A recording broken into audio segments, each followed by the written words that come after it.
save time. And sometimes you got to be in a courtroom to get that done. It doesn't happen as easy over email.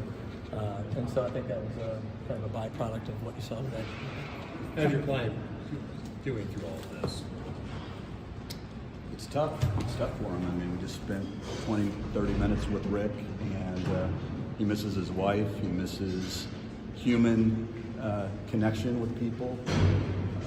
So it's been difficult for him. And again, I don't know what we're allowed. I don't want to be violating any. We do not want to go awry of the judge here. And but thank you for asking. Rick is doing not terrifically, but he's staying mentally tough right now. How heavy a lift is it to try to sift through what the judge said is voluminous material that I'm assuming a U-Haul is going to back up to your office and get a hand truck and dump it in your office?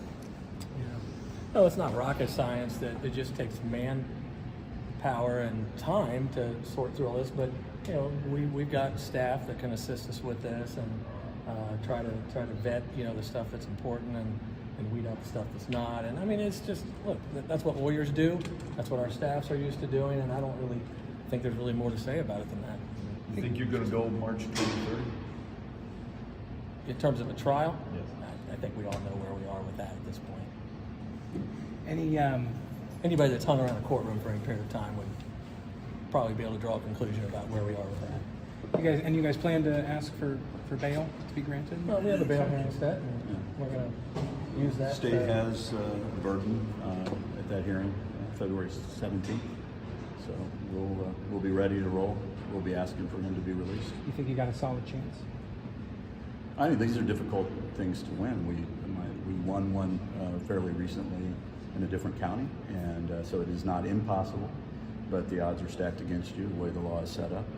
But the state has to they have certain burdens to meet, and we shall see if they are going to be able to meet those burdens.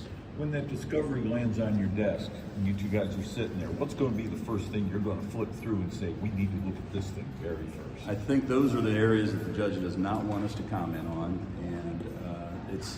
and you heard her say in court, this is voluminous, and it is voluminous, and thousands is not even, that's probably a way underestimation of where we're at, and we've been told there's even more discovery coming.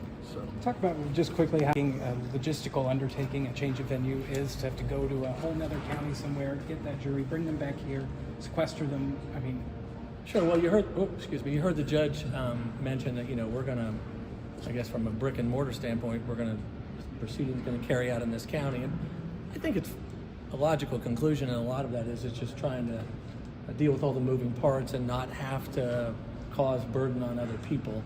Of course, the most important thing here is that we get a veneer, a jury pool that we can be assured is fair and not prejudiced and unbiased. Like that is the goal in terms of where this case goes from a jury standpoint. But the rest of it seems pretty obvious to me that moving an army of people to southern Indiana is probably just it's not the best use of taxpayer dollar, and it's also just logistically difficult for all of us.